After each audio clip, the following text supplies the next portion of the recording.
Қайырлы күн баршаларыңызға. Сіздермен бірге Таңжарқын менің каналыма қош келдіңіздер.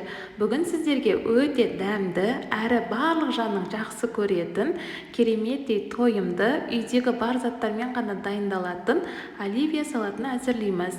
Видеоны соңына дейін қараңыздар, бірге әзірлейік. Ең алдымен салатымызға қажетті заттарымыз көрсетілген. Қажетті заттарымызды турап дайындап аламыз. Алдын ала пісіріп дайындап алған картошкамызды 4 піштетіп турап аламыз. Менің каналыма тіркелмеген болсаңыздар, тіркеліп, қоңырауша белгісін басып қойыңыздар. Көптеген рецептер бар каналымда. Және әрбір жаңадан салынған видеоларым сіздерге бірінші көріну үшін қоңырауша белгісін басып қойыңыздар. Құрамына не қосқаным, қанша граммнан қосқаным барлығын описание бөліміне жазып қалдырдым. Осылай картошкамыздың барлығын турап, ыдысымызға саламыз. Шұңғырлау ыдысқа саламыз барлығын. Сәбіздерімізді де алдын ала пісіріп алған, бұны да 4 піштетіп майдалап турап аламыз. Турап барлығын сол ыдысымызға саламыз. Сәбіздерімізді турап алдық. Енді қиярымызды да 4 піштетіп майдалап турап аламыз. Мен свежий түрін пайдаландым. Тұздалған түрінде қоссаңыздар өте дәмді болып шығады салатымыз. Осылай қияларымызды да 4 піштетіп майдалап турап аламыз.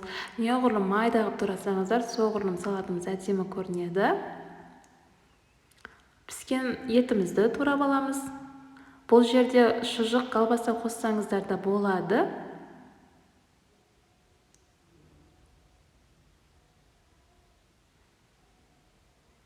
Осылай еттерімізді де турап алдық, 4 пішті етіп. Әдісімізге саламыз. Піскен жұмыртқаларымызды да турап аламыз, 4 пішті етіп.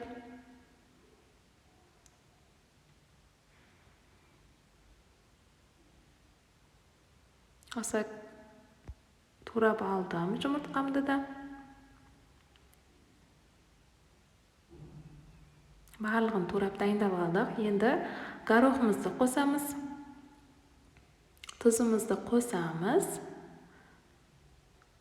Майонезімізді қосып, жақсылап араластырамыз.